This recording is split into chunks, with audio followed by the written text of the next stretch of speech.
In a quiet town where whispers alike remained unheard, there existed an old, dusty radio in the attic of a long-abandoned house.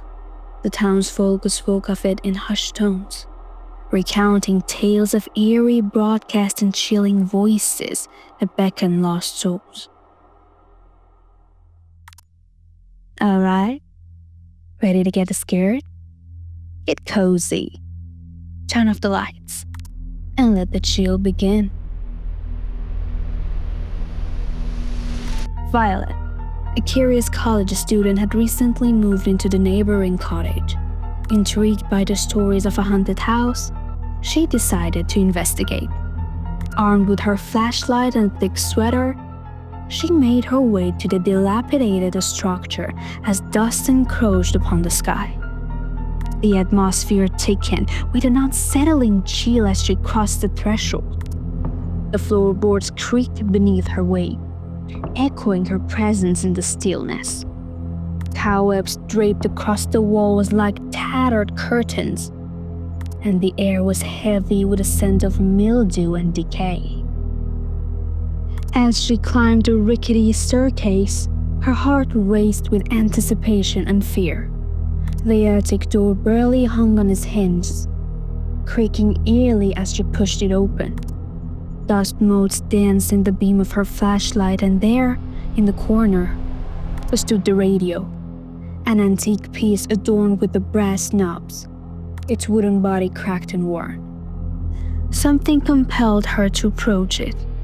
She brushed her fingers over the surface, feeling a strange warmth emanating from within. The urge to turn it on was overwhelming. She hesitated, recalling the warnings she'd heard, but curiosity triumphed. With a trembling hand, she twisted the dial. The radio crackled to life, emitting a static before settling into a low, haunting melody. Her skin prickled. The tone was mournful, yet strangely enchanting. But then, the frequency shifted. A voice, deep and resonant, emerged from the abyss. Help me! It's dark! Violet's heart sank. A chill crept down her spine as she strained to listen. Please, find me! The voice echoed, full of despair. Fear gripped her, yet she felt an inexplicable urge to respond. "Who are you?" she whispered, almost involuntarily. Silence hung in the air for a moment, stretching into eternity. Then the voice returned, more urgent this time. You must come! Please! Panic surged as her instincts screamed for her to flee. The old radio seemed to pulse with energy, drawing her closer. Sweat trickled down her back. She fought the dread clawing at her throat. Desperate for answers, she called out, "Where are you?" Under the floorboards. The voice faded into a ghostly whisper. Conflicted, Violet contemplated her next move. Was it a trap? A ghostly lure? But the curiosity burned within her. She hesitated, then made her way to the attic floorboards, her flashlight shaking in her grip. With a trembling fingers, she pried at the loose boards, heart racing as the nails shrieked against the wood. Dust billowed, choking her as she uncovered a dark, gaping opening. The smell of earth and something sweet and rotten wafted up. Please! The voice urged again, softer now, but with an unmistakable depression. Help me! With a breathless resolve, Violet leaned into the dark. She could feel a chill emanating from the void below. Just as she was about to call for help, she caught a glimpse of something glistering, the outline of an object half buried in the dirt. Digging hurriedly, her hand soon grasped what felt like a cold metallic object, pulling it free. Her breath caught in her throat. An old locket, tarnished yet beautiful. She opened it, revealing a faded picture of a girl, and a date that made her heart stop. Exactly 50 years ago.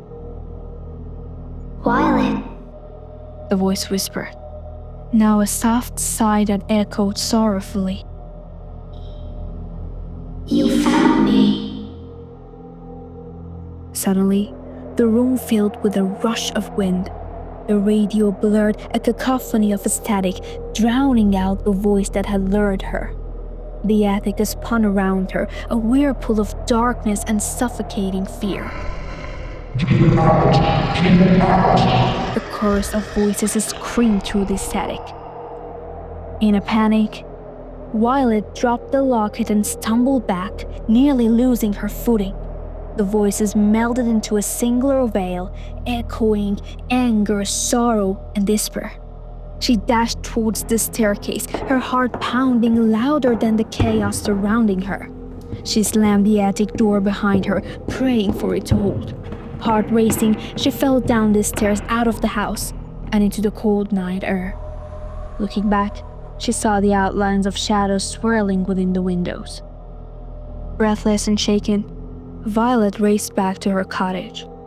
She never spoke of the radio again, but kept the locket tucked in a drawer, a haunting reminder of that night. Days turned to weeks, yet the locket wouldn't let her forget. She began to have dreams of the girl in the picture, trapped in a cycle of despair. It became clear. The locket wasn't just a trinket. It held the sorrow of countless lost souls. The last broadcast had beckoned her to help. But what if, in uncovering the locket, she had unleashed something darker? From that day on, Sarah often heard the radio's distant melody echoing in her dreams, a chilling reminder that some whispers are best left unheard. Thank you for joining me on this chilling journey to real-life horror. Remember, the scariest stories are often the ones that live next door. If you enjoyed this tale, please like, subscribe, and share your own scary experiences in the comments below. Until next time, keep your lights on and stay safe.